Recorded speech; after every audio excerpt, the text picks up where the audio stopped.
ඔන්න ඉතින් අදත් අපි අපේ යාළුවෝ වෙනුවෙන්ම ගෙනල්ලා තියෙන්නේ තවත් වෙනස්ම හොරර් කැටගරි එකේ යන සුපිරිම මූවි එකක සම්පූර්ණ කතාව. ඉතින් මේ මූවි එකේ නම තමයි රේඩියෝ නොට් කියන්නේ. මේකේ කතාව ඉතින් සම්පූර්ණයෙන්ම ඉස්සරහට කන්ටිනියු වෙන්නේ පවුලට අලුතෙන් එකතු වෙන මනාලියන්ට අමුතුම විදිය සෙල්ලමක් කරන්න දෙන පවුලක් වටා. හැබැයි ඉතින් මේ දෙන සෙල්ලම පිටින් ගොඩක් සරල විදියට පෙනුණත් ඒක ඇත්තටම එහෙම එකක් නෙමෙයි. ඉතින් මම එහෙම දෙයක් කියන්න හේතුවත් අද වීඩියෝ එක බැලුවම ඔයගලන්ට තේරෙයි. එහෙනම් ඉතින් තවත් කතාවුනේ නෑනේ. මේ වගේ වීඩියෝස් බලන්න කැමති යාළුවෝ දැන් වීඩියෝ එකට ලයික් එකක් දාලා සෙට් වෙන්න. එහෙනම් ඉතින් අපි කෙලින්ම යමු අපේ අද වීඩියෝ එකට. අප පටන් ගනිද්දිම අපිට පෙන්වන්නේ එක්තරා දවසක රෑක පොඩි ළමයි දෙන්නෙක් ලාම්පුවකුත් අරන් කොහෙට හරි හැංගෙන්න වගේ දුවන් යනවා. ඉතින් මේ ළමයි දෙන්නත් ඇවිල්ලා අයියයි මල්ලි. මෙතනින් ඉතින් අයියාගේ නම තමයි ඩැනියල් කියන්නේ. කොහමද ඉතින් දැන් ඩැනියල් යාගේ මල්ලි වෙක තැනක් ඇතුලෙන් හංගනවත් එක්කම තවත් එක තුවාල වෙච්ච පුද්ගලෙක් ඇවිත් ඩැනියල්ගෙන් උදව් ඉල්ලන්න ගන්නවා. අනේ මට මෙහෙන් පැනලා යන්න උදව් කරන්න. ඒගොල්ලන් මාව මරන්නයි හදන්නේ කියලා. එතකොටම ඉතින් ඩැනියල් හයියෙන් කෑ ගහලා කාට හරි කියනවා එයා ඉන්නේ මෙහි කියලා. ඊළඟට එකපාරට වෙස් මුණු දාගත්තු කට්ටියක් මෙතනට ඇවිත් මේ පුද්ගලයාට ඊතල වලින් විදලා එයාව එක කාමරයකට අරන් යනවා. ඒ වගේම බැලූ බැල්මට එයා ටිකකට කලින් විවාහ වුණ මනාලියෙක් වගේ. මොකද එයාව විවාහ කරගෙන තියෙන මනාලිය තඬනවා එයාට එහෙම කරන්න එපා කියලා. ඒත් ඉතින් මේ ගෙදර කට්ටියක නවත්තන්න සූදානමක් නැහැ. මොන වුණත් ඔන්න ඔතනින් තමයි අපේ අද කතාව හරියටම ස්ටාර්ට් වෙන්නේ. කොහොම හරි ඉතින් දැන් අපිට පෙන්වන්නේ අපිට කලින් පෙන්නපු සිදුවීම වෙලා දැන් අවුරුදු 30ක්ම ගත වෙලා කියලා. ඒ වගේම මේින් අපේ අද කතාවේ මේන්ම කැරක්ටර් එක වෙන ග්‍රේස්. ඇත්තටම දැන් ග්‍රේස් මේ විදිහට ලෑස්ති වෙලා සතුටින් ඉන්නේ අද එයාගේ වෙඩින් එක නිසා. ඒත් එකම මේ ඉන්නේ තව ටිකකින් ග්‍රේස්ගේ හස්බන්ඩ් වෙන්න ඉන්න එයාගේ බෝයිෆ්‍රෙන්ඩ් වෙන ඇලෙක්ස්. ඇත්තටම ඉතින් ඇලෙක්ස් කියන්නේ ගොඩක් ධනවත් පවුලක කෙනෙක්. හැබැයි ග්‍රේස් නම් එහෙම නෙමෙයි. මේ වෙද්දි ග්‍රේස්ට ඒකේ පවුලේ කියලා කවුරුවත් නැත්තේත් නෑ.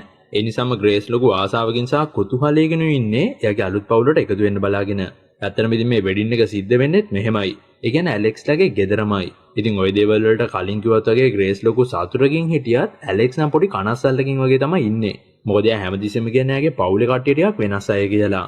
හැබැයි ග්‍රේස් නම් ওই කතාව ලොකුවට ගණන් ගන්නෙ නෑ. ටිකකින් කොහොම හරි මේගොල්ලන් පරක්කු නිසා මේගොල්ලන්ව බලන්න ඇලෙක්ස්ගේ අයියාත් මෙහෙට එනවා. ඉතින් මෙයින් ඇලෙක්ස්ගේ අයියා. එයාගේ නම තමයි ඩැනියල් කියන්නේ. කොහමද දැන් එයාත් මේ දෙන්නට එළියට එන්න කියාගෙන යනවත් එක්කම මේ ග්‍රේසුත් ඇවිල්ලා ඇලෙක්ස්ගේ සල්ලි නිසා යාව කසාද බඳින්න බලන් ඉන්න જાතිය කෙනෙක් නෙමෙයි. ඉතින් ඒ නිසාම ඊළඟට ඒගොල්ලන් පහලට ගිහින් ඇලෙක්ස්ලාගේ පවුලේ හිතමිතුරෝ එක්ක එකතු වෙලා ඒගොල්ලන්ගේ වෙඩින් එකත් ලස්සනටම ගන්නවා. දැන් ඉතින් මේ ග්‍රේස්ට වගේම ඇලෙක්ස්ටත් ගොඩක් සතුටුයි. ඊට පස්සේ ඉතින් එහෙමම මේ දවසේ රාත්‍රියේ ග්‍රේස් ඇලෙක්ස් එක්ක එයාගේ රූම් එකට යනවා ඒගොල්ලන්ගේ පළවෙනි රාත්‍රිය සතුටින් ගත කරන්න. ඒ වගේම මේ දෙන්න ලොකු කුතුහලයකින් ඉන්නේ මේ රාත්‍රියේ ගත කරන්නත්. හැබැයි වැඩි කියන්නේ ඊළඟට මේගොල්ලන් පොඩ්ඩක් තනි වෙන්න යද්දිම කලින්ම මේ රූම් එක ඇතුළට ඇවිත් යන ඇලෙක්ස්ගේ නැන්දා මේ වැඩේ නවත්තලා ඒ දෙන්නට එළියට එන්න කියනවා හැමෝම ඒගොල්ලන් එනකම් බලාගෙන ඉන්නේ කියලා. එතකොටම ඉතින් ඇලෙක්ස් හරි අපිට පොඩි වෙලාවක් දෙන්න කියලා එයාගේ නැන්දව එළියට ඇවලා ග්‍රේස්ගෙන් වෙච්ච දෙයට සමාව ගන්නවා. මුලින්ම ඉතින් ග්‍රේස් ආන්නේ කොහොමද එයා මෙතනට ආවේ කියලා. එතකොටම ඉතින් ඇලෙක්ස් කියන්නේ මේ ගෙදර හැම රූම් එකකටම වගේ ඇතුල් වෙන්න රහසිගත තැන් තියෙනවා කියලා. ඊට පස්සේ ඉතින් ග්‍රේස් අහන්නේ කවුද අපි යනකම් බලාගෙන ඉන්නේ කියලා. එතනදි මේ ඇලෙක්ස් කියන්නේ ඒක අපේ පවුලේ චාරිත්‍රයක්. හැමතිස්සෙම අපේ පවුලට අලුතෙන් කෙනෙක් එකතු වෙද්දී අපේ පවුලේ හැමෝම එකතු වෙලා ඒ අලුත් සමාජිකයත් එක්ක සෙල්ලමක් කරනවා. ඉතින් ඒක කරොත් විතරයි අපේ පවුලේ හරිම සමාජිකයෙක් හැටියට යව පිළිගන්නේ. ඇත්තටම ඉතින් අන්න ඒ සෙල්ලම කරන්න තමයි මගේ පවුලේ දැන් අපි දෙන්න එනකම් බලාගෙන ඉන්නේ කියලා ඇලෙක්ස් කියනවා. එතකොටම ඉතින් ග්‍රේස්ට මේක ටිකක් අමුතු වුණත් එයාට ඇලෙක්ස්ලගේ පවුලට එකතු වෙන්න තියෙන ලොකු ආසාව නිසාම එයා මේක කරන්න කැමති වෙනවා. ඊළඟට ඉතින් ඇලෙක්ස් එහෙනම් ඔයා පහලට එන්න කියලා ග්‍රේස්ට කියාගෙන මුලින්ම එයා පහලට යනවා. ඇත්තටම ඉතින් දැන් ඇලෙක්ස්ුත් ගිහින් මුලින්ම හම්බ වෙන්නේ එයාගේ තාත්තව.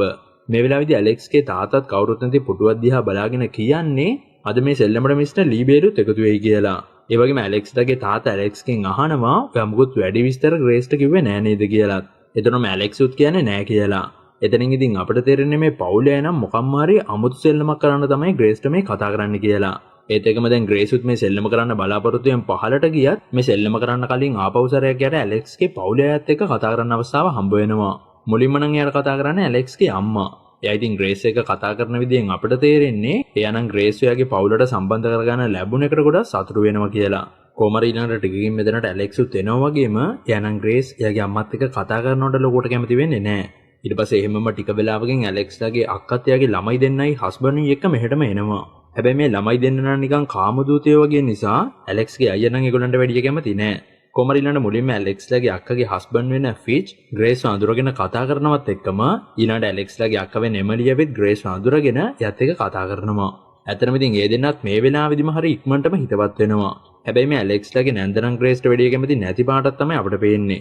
කොමරිනාට හරියටම රෑ 12ට ලං වීගෙනේදී අර කිව්ව සෙල්ලම කරන්න ඇලෙක්ස්ලගේ තාත්තා ග්‍රේස්වයි ඒගොල්ලන්ගේ පවුලේ අයවයි විතරක් අරගෙන ඒගොල්ලන්ගේ විශේෂිත රූම් එකක් ඇතුළට එනවා. ඇත්තටම මේ රූම් එක පුරාවටම එක එක විදිහේ ආයුධ එහෙමත් තියෙනවා.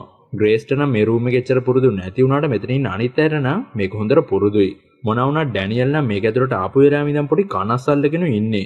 හැබැයි ඉතින් ඊළඟට ඇලෙක්ස්ලගේ තාත්තා මේ හැමෝම මේ ටේබල් එකට අරගෙන ඒගොල්ලන්ගේ පවුලේ අතීතය ගැන ග්‍රේස්ට කියනවා. ඒ කියන්නේ ඒගොල්ලන්ගේ පවුලේ මුතුන් මිත්තන් ගැන සහ ඒගොල්ලන් දැන් මේ කරන්න යන සෙල්ලම ගැන. ඇත්තටම ඉතින් එයාත් කියන්නේ මේ සෙල්ලම ග්‍රේස් කරොත් තමයි එයා ඒගොල්ලන්ගේ පවුල කෙනෙක් විදිහට නිල වශයෙන් පිළිගන්නේ කියලා. ඒත් ග්‍රේස්ට තාමටත් හිතා ගන්න බෑ මේ සෙල්ලම මොකද්ද කියලා. මොනවා වුණත් ඊළඟට ඇලෙක්ස්ලගේ තාත්තගේ පෞරාණික පෙට්ටියක් එළියට අරගෙන කියනවා මේ පෙට්ටිය තමයි ඔයා කරන්න ඕනේ සෙල්ලමකට තෝරලා දෙන්න කියලා. කෙලින්ම කියනවනම් මේ පවුලේ මුතුන් මිත්තෙක්ට මේ පෙට්ටිය අවුරුදු ගානකට කලින් දීලා තියෙන්නේ ලීබේල් කියලා එක්තරා ධනවතෙක්. ඇත්තටම ඉතින් මේ පෙට්ටිය මේගොල්ලන්ගේ පවුලට ලැබුණ දවස් ඉඳන් අවුරුදු ගාණක් පුරාවට කවුරු හරි ඒගොල්ලන්ගේ පවුලට අලුතෙන් එකතු වෙද්දී මේ පෙට්ටිය අරන් ඒගොල්ලන්ට ලබා දෙන සෙල්ලම ඒගොල්ලන් කරලා තියෙනවා. ඊළඟට ඉතින් ඩැනියල්ගේ වයිෆ් වගේම ඇලෙක්ස්ලාගේ අක්කගේ හස්බන්ඩ්ුත් කියනවා ඒගොල්ලොනුත් ඔය සෙල්ලමම කරා කියලා. හැබැයි ඒ දෙන්නට ලැබිලා තියෙන වෙනස් විදිය සෙල්ලම් දෙකක්. කොහමද ඊළඟට දැන් ඇලෙක්ස්ලාගේ තාත්තා එහෙනම් අපි ඔයාලට ලීබේල් දෙන සෙල්ලම මොකද්ද කියලා බලමු කියලා එක හිස් කාඩ් එකක් මේ පෙට්ටිය ඇතුළට දානවා. මොකද ඊළඟට තමයි කාඩ් එකට print වෙලාව ගේන්නේ ග්‍රේස් කරන්න ඕනේ සෙල්ලම මොකද්ද කියලා. ටික වෙලාවකින් ඉතින් මේ පෙට්ටිය ඇතුළට දාපු හිස් කාඩ් එක ආපහු එළියට එනවා. ඒත් එක මේකේ print වෙලා තියෙන hide and seek කියලා. ඒ කියන්නේ හැංගි මුත්තන් කියන එක. දැන් ඉතින් ඕක ගැන ග්‍රේස් අනිත් අයට කියන ගමන් hina වුණත් මෙතන ඉන්න හැමෝම වගේ ওই සෙල්ලමට කලබල වෙලා යනවා. විශේෂයෙන්ම ඇලෙක්ස්. මොකද අවුරුදු ගාණක් තිස්සේ මේ සෙල්ලම කරන්න කාටවත් අවස්ථාවක් හම්බ වෙලා නැහැ. අවුරුදු 30කට පස්සේ තමයි මේ සෙල්ලම ආපහු කරන්න අවස්ථාව එන්නේ. ඊළඟට ඉතින් ග්‍රේස් මේ සෙල්ලම කරන්න කැමති වුණත් ඇලෙක්ස් සූක්ෂමව එයාගේ කනට කරලා කියන්නේ මට මේ විකාර සෙල්ලම කරන්න ඕනේ නෑ. ඒ නිසා ඔයා පොඩ්ඩක් මගේ රූම් එකට එන්න කියලා. ඒත් ග්‍රේස් ඒක ගණන් ගන්නෙ නෑ. එයා මේ පවුලේ අයත් එක්ක එකතු වෙලා වයින් එකක් බීලා මේ සෙල්ලම කරන්න පටන් ගන්නවා. දැන් ඉතින් මේ සෙල්ලම කරන්න කලින් ඇලෙක්ස්ලාගේ තාත්තා මේ සෙල්ලම වෙන විදිහ ග්‍රේස්ට කියනවා. එයා ඉතින් කියන්නේ ඔයා මේ ගෙදර ඕනම තැනක හැංගෙන්න අපි 100ට ගැනලාව හොයාගන්න එනවා. උදේ වෙනකන් ඔයාට බේරිලා ඉන්න පුළුවන් වුණා කියලා. හැබැයි ඊළඟට ග්‍රේස් මේ ගෙදර හැමතැනම තියෙන කැමරා දැකලා ඒවට මොකද්ද කරන්න කියලා මෙයාගෙන් අහුවම ඇලෙක්ස්ලාගේ තාත්තා කියනවා බය වෙන්න එපා. මේ සෙල්ලම කරන්න කලින් අපි ඒවා සම්පූර්ණයෙන්ම ඕෆ් කරනවා කියලා. ඒත් එකම ඊළඟට අපිට පෙන්නනවා මේ ගෙදර ඉන්න ප්‍රධාන වැඩකාරයා මේ ඔක්කොම කැමරා ඕෆ් කරලා මෙහෙන් පිට වෙන්න තියෙන දොරවල් ඔක්කොමත් ලොක් කරලා දානවා. ඒ වගේම ඊළඟට ඒගොල්ලන් hide and seek song එක play කරලා ගනින්න පටන් ගන්නවත් එකම ග්‍රේස් උත් යනවා හැංගෙන්න. ඒත් එක මෙයා දාන් ඉන්න හීල් නිසා එයා ඇවිදින සද්දෙත් වැඩිපුර ඇහෙන නිසා එයා ඒව ගලවල ඇවිදගෙන ගිහින් උඩ තට්ටුවේ තියෙන ඩම්බේට එකේ හැංගෙනවා. එයාතරම අනිත් පැත්තෙන් ඇලෙක්ස්ලාගේ තාත්තා ඒගොල්ලන්ගේ පවුලේ හැමෝටම එක එක විදිහේ වෙපන්ස් දෙනවා ග්‍රේස්ට ඇටැක් කරන්න. කෙලින්ම කියනවා නම් ඒගොල්ලන් දැන් බලන් ඉන්නේ ග්‍රේස්ව හොයාගෙන අවසානට මරලා දාන්න. මේ ගැන ඉතින් ඇලෙක්ස්ුත් කලින් දැනන් ඉදර නිසායි එයා ග්‍රේස්ට මේ සෙල්ලම කරන්න එපා කිව්වේ. මොනවා වුණත් ඉතින් දැන් ඔය හේතුත් එක්ක ඇලෙක්ස් නම් හොඳටම අවුල් වෙලා පැත්තකට වෙලා තමයි ඉන්නේ. ග්‍රේස්ුත් මේක ඇතුලේ හැංගිලා ඉන්න ගොඩක් අවුලෙන්. මොකද එයාගේ ලස්සනම දවසේ මේ වගේ පිස්සු සෙල්ලමක් කරන්න වෙච්ච එකට. කොහමද ඉතින් දැන් මේ පවුලේ හැමෝම බෙදිලා ගිහින් ග්‍රේස් හොයන්න පටන් ගන්නවත් එක්කම ඇලෙක්ස්ුත් මොකක් හරි දෙයක් කරලා ග්‍රේස්ව බේර ගන්න උත්සාහ කරනවා කියලා තමයි අපිට තේරෙන්නේ. ඒත් එක්ක මේ පවුලට අලුතෙන් එකතු වුණ හැමෝටම මේ වගේ දේවල් වලට මුහුණ දෙන්න සිද්ධ වෙලා තිබ්බත් ළඟකදී කාටවත් මෙච්චර දරුණු සෙල්ලමක් හම්බ වෙලා නැහැ. ඒ කියන්නේ මේක තමයි අර පෙට්ටියෙන් දෙන දරුණුම සෙල්ලම. මොකද මේ සෙල්ලමේ අවසානයේට හැංගිලි ඉන්න කෙනාව උදේ වෙන්න කලින් මරණ එක අනිවාර්යයි. කොහමද ඉතින් දැන් ඔය අතරම මේ හැංගිලා ඉන්න ග්‍රේස්ට තවදුරටත් මෙතන හැංගිලා ඉන්න එපා වෙලා එයා මෙතනින් එළියට එනවා. ඒත් එක මෙයාට ඇහෙනවා අනිත් අය එයාව හොයාගෙන එන සද්දෙත්. හැබැයි ග්‍රේස් තාමටත් මේ සෙල්ලමේ බරපතලකම දන්නේ නැහැ. ඒත් එක තැනකදී ඇලෙක්ස් කොමරි ග්‍රේස්ගේ කට වහලා එයාව එක රූම් එකක් ඇතුළට අරගෙන එනවා මේ සෙල්ලමේ ඇත්තටම වෙන දේ යාට පැහැදිලි කරන්න. හැබැයි වැඩේ කියන්නේ ඔය වෙලාවෙදිම මේ ළමයි බලා ගන්න වැඩකාරියෙක් එක ළමෙක්ව හොයාගෙන මේ රූම් එකටම එනවා. දැන් ඉතින් මේ දෙන්න සද්ද නොකර හැංගිලා ඉන්නවත් එක්කම වැඩකාරියටත් මේ පැත්තට තව කවුරු හරි කෙනෙක් එන සද්දයක් ඇහිලා එයා දොර ගාවට යනවා. එතකොට ඉතින් එයා ගෝල්ලුවටම එකපාරට වෙඩිපාරක් වදිනවා. දැන් ඉතින් මේකට ග්‍රේස් ෂොක් වෙලා යනවත් එක්කම ඇලෙක්ස්ගේ අක්කා මං ග්‍රේස්ට වෙඩි තිබ්බ ගාගෙන සතුටින් මේ පැත්තට එනවා. හැබැයි එතකොටම තමයි එයා දකින්නේ ඒ ග්‍රේස් නෙමෙයි කියලා. ඒ වගේම ඇලෙක්ස්ගේ අක්කා ඩ්‍රග්ස් වලට ඇඩික්ට් වෙච්ච කෙනෙක් නිසායි එයා මෙහෙම පිස්සුවෙන් වගේ ඉන්නේ. කොහොම හරි දැන් ග්‍රේස්ටත් මෙතන වෙන දේ පොඩ තේරෙන්න ගන්නවත් එක්කම ඇලෙක්ස්ලගේ තාත්තා ඇතුළු අනිත් කට්ටියත් මෙතනට එනවා. ඒ වගේම මේගොල්ලොනුත් දැන් මේ වෙලා තියෙන දේ දැකලා එමලිට බයින්නත් ගන්නවා. මොකද ඇලෙක්ස්ලගේ තාත්තා කියන අපිට අපේ චාරිත්‍ර කරන්න ග්‍රේස්ව පණ පිටිනු යෝනේ. අවසානට තමයි අපි ආව මරන්නේ කියලා. ඒත් එක්කම ඊළඟට ඒ කට්ටියම එකතු වෙලා ග්‍රේස් මේක දැක්කොත් ප්‍රශ්නයක් වෙයි කියලා ඉක්මනට මේ බොඩි එක මෙතනින් ඉවත් කරනවා. ඔන්න ඉතින් දැන් නම් ග්‍රේස් හොඳටම බය වෙලා වගේම ඇලෙක්ස් මේ කට්ටිය මෙතනින් ගිය ගමන් ග්‍රේස්ට අවශ්‍ය කරන දේවල් කීපයකුත් අරන් එයාව මෙහෙන් පිට කරන්න ලෑස්ති වෙනවා. හැබැයි දැන් ග්‍රේස්ගේ ෆෝන් එකත් පේන්නේ නැහැ. ඒ වගේම මෙතනදිම ඇලෙක්ස් ග්‍රේස්ට කියනවා ඔයාට හම්බ වෙලා තියෙන්නේ මේකේ තියෙන භයානකම සෙල්ලම. දැන් ඉතින් ඒගොල්ලන් හදන්නේ උදේ වෙන්න කලින් ඔයාව හොයාගෙන මරලා දාන්න. ඒ නිසා ඉක්මනටම ඔයා මෙහෙන් පැන ගන්න ඕනේ කියලා. ඊළඟට ඉතින් ග්‍රේසුත් ඒකට එකඟ වෙනවා වගේම ඇලෙක්ස් යාව එක රහස් මාර්ගයකින් මෙහෙන් එළියට පැන ගන්න එකන් යනවා. ඔය අතරම ආයෙ පාරක් ග්‍රේස් ඇත්තටම මේ වගේ පවුලේ අය එහෙම දෙයක් කරන්න කියලා අහනවත් එක්කම ඇලෙක්ස් මුලින්ම ග්‍රේස්ට යාගේ කැෂුවල් ෂූස් දෙක දාගන්න කියනවා යට හයියෙන් දුවන්න පුළුවන් විදියට.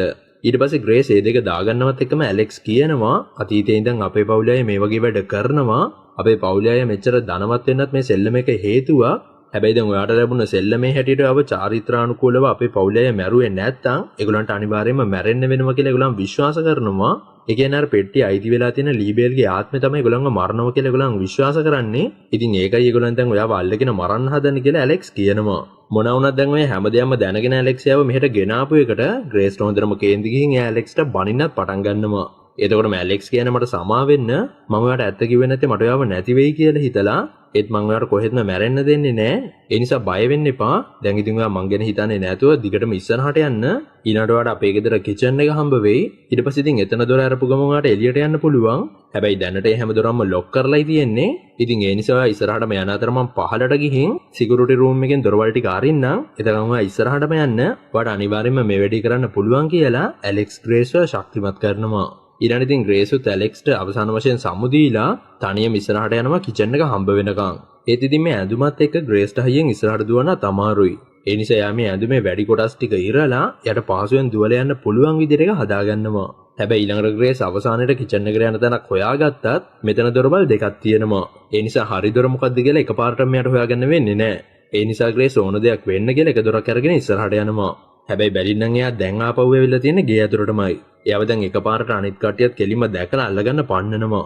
ඔය වෙලාවේදී කලින් වැඩකාරියකව වැරදිලා මරපු ඇලෙක්ස්ගේ අක්කම ආයෙ පාරක් ග්‍රේස්ට වෙඩි තියාගෙන ගියත් ඒ එක වෙඩි පහරක්වත් එයාට වදින්නේ නැහැ. ග්‍රේස්ට කොමරිය වලින් බේරිලා තව තැනකට පැන ගන්න පුළුවන් වෙනවා.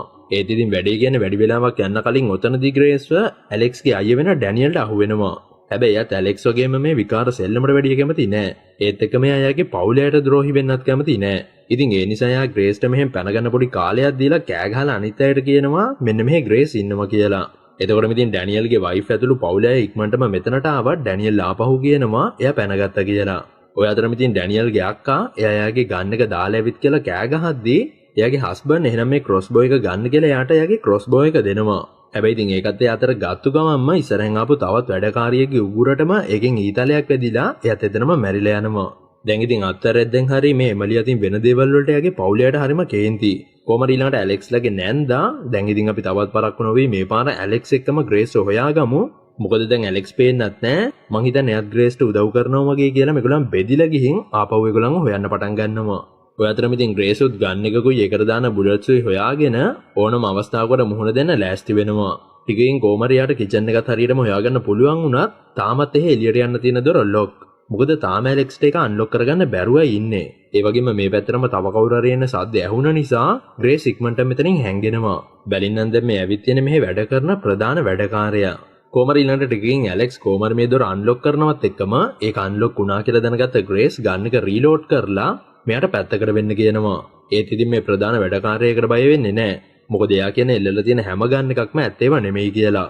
බැරිනම් ඉතින් ඇත්තටම මේ ගන් එකෙන් වෙඩි තියන්න බෑ. ඒක නිකන් ලස්සනට හදපු එකක් විතරයි. ඒ නිසා ග්‍රේස් කොමරි ඉක්මනට මෙයාට පහර දීලා ආයෙ පාරක් වෙන පැත්තකට පැන ගන්නවා. ඒත් එක්කම අනිත් පැත්තෙන් ඇලෙක්ස් සිකියුරිටි රූම් එක ඇතුලේ ඉඳන් ග්‍රේස්ට පැනගන්න උදව් කරනවා කියලා එයාගේ අයියයි තාත්තයි දැනගෙන ඒගොල්ලන් මේ රූම් එක ඇතුලට එන්න හදනවත් එක්කම ඒගොල්ලන් ඇතුලට එන්න කලින් ඇලෙක්ස් මේ තියෙන දේවල් විනාශ කරන්නත් පටන් ගන්නවා. හැබැයි ඊළඟ කොමරි මේ දොර කඩාගෙන ඇතුලට එන ඇලෙක්ස්ලගේ තාත්තා ඇලෙක්ස් මේ කරන දේ දැකලා ලොකු තරහකින් එයාට පහර දෙන්නෙද්දී ඇලෙක්ස්ුත් එයාව මරන්න හදනවා ග්‍රේස්ව බේරගන්න. ඒත් ඉතින් ওই වෙලාවේදීම ඇලෙක්ස්ගේ අයියා මෙතනට ඇවිත් එයාව සංසුන් කරනවත් එක්කම ඇලෙක්ස්ගේ තාත්තා එකපාරටම එයාට සිහිය නැති වෙන්නම ඔළුවටම පහරක් දීලා ඇලෙක්ස්ගේ අයියාත් එක්ක එකතු වෙලා එයාව මෙතනින් අරගෙන යනවා. ඊට පස්සේ ඉතින් මේ වෙන දේවල් එක්ක හොඳටම බය වෙලා ඉන්න තවත් වැඩකාරියෙක්ව ඩම්බේට එකේ හැංගිලා ඉදි ග්‍රේස් හොයාගන්නවත් එක්කම එයත් ග්‍රේස් මෙතන ඉන්නවා කියලා කෑ ගහලා අනිත් අයට ග්‍රේස්ව අල්ලලා දෙන්න ගිහින් අවසානට එයාගේ මාතින් මේක වැහෙන බටන් එකක් තෙබිලා එයාවත් මේ දෙකට මැදි වෙලා මැරිලා යනවා. ඊට පස්සේ ඉතින් ග්‍රේස්ුත් මෙතනින් පැනලා යනවා වගේම වෙලා තියෙන දේ ප්‍රධාන වැඩකාරයා දැකලා එයා ඒ ගැන ඇලෙක්ස්ලගේ තාත්තට කියනවා. ඊට අමතරව එයා කියනවා මේ වෙදිමුළු ගෙදරම සිකියුරිටි සිස්ටම් එකක් අවුල් වෙලායි තියෙන්නේ. ඒ නිසාම ගෙදර හැම දොරක් ජනේලයක්ම ඇරිලායි තියෙන්නේ කියලා. දැන් ඉතින් ওই කතාවට ඇලෙක්ස්ලගේ තාත්තට හොඳටම කේන්ති යනවත් එක්කම ඇලෙක්ස් නම් එයා මාංචු දාලා හිර කරලා ඉතියෙන්නේ. ඒත් එකම දැන් අපිට පෙන්නනවා මේගොල්ලන් මේ කතා කරන දේවල් ග්‍රේසුත් අහගෙන වහල උඩ තමයි ඉන්නේ කියලා. ඒ කියන්නේ එයා ඉන්නේ ජනේලෙ ගාව. ඊට අමතරව දැන් ඇලෙක්සුත් එයාට සීය නෑවගේ හිටියට එයා බොරු රංගපෑමක් කරනවා කියලා තමයි අපිට තේරෙන්නේ. ඔය අතරම ඉතින් ග්‍රේසුත් කොහමරි එළියට පැනගෙන මෙහෙ තියෙන එළුව ඉන්න මඩුවට එනවා. ඔතනදී ඉතින් එයාට එමලිගේ එක ළමෙක්ව හම්බ වෙලා එයා ඒ ළමයාගෙන් උදව් ගන්න හැදුවත් මේ ළමයාත් අනිත් අය වගේම ග්‍රේස්ට වෙඩිපාරක් තියෙනවා. ඒක ඉතින් ග්‍රේස්ගේ අතකට තමයි වදින්නේ. ඒකත් එක්ක ඉතින් ග්‍රේස්ට ලොකු වේදනාවක් සහ කේන්තියක් ඇති වෙලා එයා මේ ළමයාටත් පහරක් එල්ල කරනවා එයාට සිහිය නැති වෙන්නම. හැබැයි ඉතින් පස්සේ ග්‍රේස් තවත් එක එළුවෙක්ව දැකලා බය වෙලා මැරිච්ච එළුවන්ව දාන තැනට තමයි වැටෙන්නේ. ඇත්තටම ඉතින් එතනටම මෙහි මරපුවගේ බොඩිසුත් දාලා තියෙනවා කියලා ග්‍රේස්ට බලා ගන්නත් පුළුවන් වෙනවා. දැන් ඉතින් ඕව දකින ග්‍රේස් තවත් බය වෙලා ලොකු වේදනාවක් මැද්දේ කොහමරි එතනින් එළියට ඇවිත් එයාගේ අතින් ලේ යන්නේ කට්ටිය නවතින එයාගේ අත ගැට ගහගෙන ආපහු එළියට දුවගෙන යනවා. හැබැයි ඉතින් ඊළඟට ඔක ඩැනියල්ගේ වයිෆ් දැකලා එයාත් ග්‍රේස්ට ඇටැක් කරන්න හැදුවත් ඒකත් සාර්ථක වෙන්නේ නැහැ. ඒ නිසා එයා මේ ගැන මෙහි ප්‍රධාන වැඩකාරයටත් කියන ගමන් ඇතුළට යනවා. ඔය අතරම දැන් ග්‍රේස් කොහමරි මෙහි ගේට්ටුව තියෙන තැනට ඇවිල්ලා එතනින් එහා පැත්තට යන්න හැදුවත් මේ ගේට්ටුව ලොක් කරලා නිසා ඒක කරන්නත් බෑ. මොනවා වුණත් මේ වෙලාවෙම ඉස්සරහ තියෙන පාර හරහා කාර් එක මේ පැත්තට එනවා කියලා ග්‍රේස්ට ඇහෙනවා. ඒ නිසා ග්‍රේස් ලොකු ගේම් එකක් දීලා ගේට්ටුවේ යකඩ කූරක් කඩලා තුවාලත් කරගෙන එතනින් පාරට එනවා. ඒ වගේම එයා මේ පාරෙන් යන ගමන් තිබ්බ කාර් එක කොහමරි නවත්තගෙන එයාගෙන් උදව් ඉල්ලනවා. හැබැයි ඉතින් එයාත් ග්‍රේස්ට උදව් කරන්න කැමති වෙන්නේ නැහැ. එයා ග්‍රේස්ට විහිළුවක් කරගෙන මෙතනින් යන එක තමයි කරන්නේ. ටික වෙලාවකින් කොහමරි තවත් කාර් එකක් මේ පැත්තට එනවා වගේම ග්‍රේස්සේ එයාව හොයන්න එන කවුරු හරි කියලා තේරුම් අරන් ඉක්මනට මෙතනින් කැලේ පැත්තට පැන ගන්නවා. බැරි නම් ඉතින් දැන් මේ කාර් එකෙන් ඇවිත් ඉන්නේ ප්‍රධාන වැඩකාරයා. මේ වෙලාවේදී ඉතින් ගේට්ටුවේ කොටසක් කැඩිලා එතන ග්‍රේස්ගේ ඇඳුම කෑල්ලකුත් තියෙනවා දැක්ක මෙයාත් තේරුම් ගන්නවා ග්‍රේස් කැලේ පැත්තට පැනගෙන කියලා. ඉතින් ඒ නිසා මේ ප්‍රධාන වැඩකාරයා මේ ගැන ඇලෙක්ස්ලගේ තාත්තටත් කියලා ග්‍රේස්ව අල්ලගන්න කැලේ පැත්තට යනවා. ඔය වෙලාවේදී ඉතින් ග්‍රේස් කොහමරි හැංගිලා බේරිලා ඉන්න හැදුවත් මේ ප්‍රධාන වැඩකාරයා කාර් එකෙන් ඇවිත් එයාව හොයාගෙන කොහමරියාව අල්ලගන්නවා. ඒත් ඔතනදී ග්‍රේස් මේ වැඩකාරයාටත් හොඳටම පහර දීලා එයාගේ කාර් එකත් හොරකම් කරගෙන මෙහෙම පැනගන්නවා. ඒත් ඉතින් වැඩේ කියන්නේ ග්‍රේස්ට මේ කාර් එක තරම් වැඩි දුරක් යන්න හම්බ වෙන්නේ නැහැ. මොකද මේ කාර් එකයිදී සමාගමෙන් ග්‍රේස් මේ කාර් එක හොරකම් කරගෙන යන්නේ කියලා තේරුම් අරන් අදාළ සමාගම විසින් කාර් එකේ එන්ජින් එක ඕෆ් කරලා දානවා. ඒ නිසාම මේ කැලේ මැද්දේම කාර් එක ඇතුලේ ග්‍රේස්ව හිර වෙනවා වගේම ටිකකින් මෙතනටම ප්‍රධාන වැඩකාරයාත් ඇවිල්ලා එයා ග්‍රේස්ට සීය නැති වෙන්නම බෙහෙත් එකක් ගහලා එයාවත් අරගෙන ආපහු ඇලෙක්ස්ලගේ ගෙදරට යන්න පිටත් වෙනවා. දැන් ඉතින් මේ වැඩකාරයාටත් ගොඩක් සතුටුයි වගේම එයා ගොඩක් සද්දර මියුසික් ප්ලේ කරගෙන ඇලෙක්ස්ලගේ තාත්තට වීඩියෝ කෝල් එකකුත් අරගෙනම කියනවා තව ටිකකින් ඔයගලන්ට ඔයගලන්ගේ චාරිත්‍ර කරන්න පුළුවන් කියලා. මොකද මං ග්‍රේස්ව අල්ලගෙන ඉන්නේ කියලා එයා මේගොල්ලන්ට පෙන්නනවා. හැබැයි ඉතින් ඔහොම කියලාත් වැඩි වෙලාවක් යන්න කලින් ආපහු සීය ඇවිත් තියෙන ග්‍රේස් මේ වැඩකාරයාට එක දිගටම කකුලෙන් පහර දෙන්න පටන් අරන් අවසානට මේ දෙන්නත් එක්කම කාර් එක ඇක්සිඩන්ට් වෙලා යනවා. කොහමරි ඉතින් ওই සිද්ධියෙන් වාසනාවට වගේ කාර් එක ඩ්‍රයිව් කරන් ගිය වැඩකාරයා මැරිලා ගියත් ග්‍රේස්ට ලොකු ප්‍රශ්නයක් වෙන්නේ නැහැ. ඒ නිසා ග්‍රේස් ටික වෙලාවකට පස්සේ අමාරුවෙන් හරි කාර් එකෙන් එළියට එනවා. ඒත් ඉතින් ඊට පස්සේ වැඩේ කියන ඇලෙක්ස්ගේ අයියයි තාත්තයි ඉක්මනටම මෙතනට ඇවිත් ආපහු සැරයක් ග්‍රේස්ට සීය නැති වෙන්නම පහරක් එල්ල කරලා එයාව මෙහෙන් අරගෙන යනවා. ඒ කියන්නේ ඒගොල්ලන් කරන්න ඉන්න චාරිත්‍රය කරන්න. ඒත් එක්කම ඊළඟට අපිට පෙන්වන ඇලෙක්ස් ගාවට එයාගේ අම්මා ගිහින් එයාත් එක්ක කතා කරනවා. ඒ කියන්නේ දැන් ග්‍රේස්වත් චාරිත්‍රය වෙනුවෙන් සූදානම් කරන ගමනුයි තියෙන්නේ කියලා එයා ඇලෙක්ස්ට කියනවා. එතකොටම ඉතින් ඇලෙක්ස්ට ගොඩක් කේන්ති යනවා වගේම ඇලෙක්ස්ට එයාගේ පවුල අය කරන මේ විකාර වැඩ නිසා ඒගොල්ලන්ව එපාම වෙලා ගිහිල්ලායි තියෙන්නේ. කෙලින්ම කියනවා නම් දැන් ඇලෙක්ස්ට එයාගේ අම්මව හරි ග්‍රේස්ව හරි තෝරගන්න කිව්වොත් එයා කිසිම පැකිලීමකින් තොරව ග්‍රේස්ව තෝරගන්න තත්ත්වෙක උදා වෙලා තියෙන්නේ. කොමරිලන්ට ඔය සීන් එක කට් කරලා අපිට පෙන්නනවා පැය කීපයකට පස්සේ ග්‍රේස් තාපව සිහිය එන විදිය. ඇත්තටම ඉතින් මේ වෙද්දි ග්‍රේස්ව එක ටේබල් එකකට තියලා ගැට ගහලා අදාළ චාරිත්‍රයට අනුව යව බිලි දෙන්න සූදානම් කරලායි තියෙන්නේ. ඇත්තටම මේ පවුලේ මේ චාරිත්‍රය කරන්නේ දිගට මේගොල්ලන්ගේ ධනවත්කම රැක ගන්න සහ ඒගොල්ලන් මේක කරේ නැත්නම් ඒගොල්ලන්ට මැරෙන්න වෙනවා කියලා විශ්වාස කරන නිසා. හැබැයි මේක පටන් ගන්න කලින් මේ හැමෝම එකතු වෙලා එක්තරා පානයක් බොන්න පටන් ගන්නවා. ඒක ඉතින් බීලා තමයි ග්‍රේස්ව මරණ වැඩේ කරන්නේ. ඒත් ඉතින් මේක බීලා වැඩි වෙලාවක් යන්න කලින් ඩැනියෙල්ට ඇරෙන්න අනිත් හැමෝටම අමාරු වෙලා ඒගොල්ලන්ගේ කටින් ලේ පානට වමනේ පිට වෙන්න පටන් ගන්නවත් එක්කම මේ හැමෝටම තේරෙනවා ඩැනියෙල් ග්‍රේස්ට පැනගන්න උදව්වක් වශයෙන් ඒගොල්ලන්ගේ පානයට විෂක් කලවම් කරලා කියලා. බැලින්නම් ඉතින් ඒක ඇත්ත. මොකද ඩැනියෙල්ටත් අවශ්‍ය ග්‍රේස්ට කොහමරි මෙහෙම පැනගන්න උදව් කරන්න. කොහමරි දැන් ඩැනියෙල් ග්‍රේස්වත් මෙතනින් නිදාස් කරගෙන ඇලෙක්ස් එක්ක මෙයාව මෙහෙන් යවන ලෑස්ති වෙනවත් එක්කම ඩැනියෙල් ග්‍රේස්ට කියනවා ඇත්තටම එයාගේ පවුලයට විෂ දුන්නේ නැහැ. එයා දීපු බෙහෙත නිසා ඒගොල්ලන්ට දවසේම වොෂ්රූම් එකේ ඉන්න වෙයි කියලා. ඒ කියන්නේ ඒ කට්ටියේ කටින් ලේ වමනේ වගේ පිට වුණත් ඒගොල්ලන්ට ඩැනියෙල් දීලා තියෙන විෂක් නෙමෙයි. නිකන් ඒගොල්ලන්ව බය කරන්න පුළුවන් විදිය බෙහෙතක්. හැබැයි ඉතින් ඊළඟට ආපහු ගන්න එකත් අරන් ඇවිත් ඩැනියල්ගේ වයිෆ් මේ දෙන්නවම නවත්ත ගන්නවා. ඒ කියන්නේ එයා දැන් හදන්නේ ග්‍රේස්ව ආපහු චාරිත්‍රයට අරගෙන යන්න. ඒත් එතකොටම ওই වැඩේ කරන්න එපා කියලා ඩැනියල් ග්‍රේස්ගේ ඉස්සරහට ඇවිත් ඩැනියල්ට එයාගේ වයිෆ්ගේ අතින්ම වෙඩිපාරක් කන්න වෙනවා. දැන් ඉතින් ওই සිද්ධිය හිතාගන්න බැරි වුණ ග්‍රේස් ඩැනියල්ගේ වයිෆ් එක්ක රණ්ඩු වෙලා යටත් වෙඩි තියන්න හැදුවත් ගන්න එකේ බුලට්ස් ඉවරයි. ඒ නිසා ග්‍රේස් යාට සිහිය නැති වෙන්නම පහරක් දීලා ඩැනියල් ගාවට යනවා. ඇත්තටම ඉතින් දැන් ඩැනියල්ගෙත් බෙල්ලටම බුලට් එකක් වැදිලා තියෙන නිසා එයාගෙත් ලේ ගිහිල්ලා එයාත් මෙතනම මැරෙන ගමනෝ ඉන්නේ. මේ වෙලාවේදී ඉතින් ග්‍රේස්ටත් කර කියා ගන්න දෙයක් නැති නිසා එයාත් මෙතනින් පැනලා දුවනවා. ඒත් ඊළඟට යාව ඇලෙක්ස්ලගේ තාත්තට අහු වෙනවා. ඒත් එක්කම ඇලෙක්ස්ුත් කොමාරියාව හිරගලා තිබ්බ තැනින් ගැලවිලා එළියට ආවම එයාගේ අයියර වෙලා තියෙන දේ දැකලා ඇලෙක්ස් එයා ගාවට යනවා. කොමාරිලාන්ට අවසානට ඇලෙක්ස්ගේ ඉස්සරහාම එයාගේ අයියත් මැරිලා යනවා වගේම ග්‍රේස් යාම ආයපාරක් අල්ල ගන්න ආපු ඇලෙක්ස්ලගේ තාත්තටත් සිය නැති වෙන්නම හොඳ පහරවල් දෙකක් දෙනවා. ඒත් ඉතින් ඊළඟට ග්‍රේස්ට ඇටැක් කරන්න ඉන්නේ ඇලෙක්ස්ලගේ අම්මා. ඔන්න ඉතින් මේ වෙලාවේ තමයි එයා කතා කරන විදියෙන් ග්‍රේසුත් එයාගේ ඇත්තම මූණ දකින්නේ. මොකද මේ වෙලාවේදී ඉතින් එයාත් හදන්නේ කොහොමරි ග්‍රේස්ව මරලා දාන්න. හැබැයි ඉතින් ওই වෙලාවේදී ආපහු සැරයක් ග්‍රේස් එයාත් එක්ක ෆයිට් කරලා අවසානට එයාගේ අතට අහු වුණ එයාට සෙල්ලම තෝරලා දුන්න පෞරාණික පෙට්ටියෙන්ම එක දිගටම ඇලෙක්ස්ලගේ අම්මගේ ඔළුවටම පහර දීලා ග්‍රේස් එයාවත් අමානුෂික ආකාරයට මරලා දානවා. ටික වෙලාවකින් ඉතින් හොඳටම අවුල් වෙලා ඉන්න ඇලෙක්ස්ුත් මෙතනටම එනවා වගේම සිද්ධ වෙලා තියෙන දේ එයා දැක්කත් එයා ග්‍රේස්ට සමාව දෙනවා. හැබැයි ඉතින් බැරින්නම් මුලින් ඉඳන්ම හොඳ මූණක් පෙන්නන් හිටියා ඇලෙක්ස්ුත් කරලා තියෙන්නේ රංගපෑමක්. මොකද එයාත් ඇත්තටම එයාගේ පවුලේ අය වගේමයි.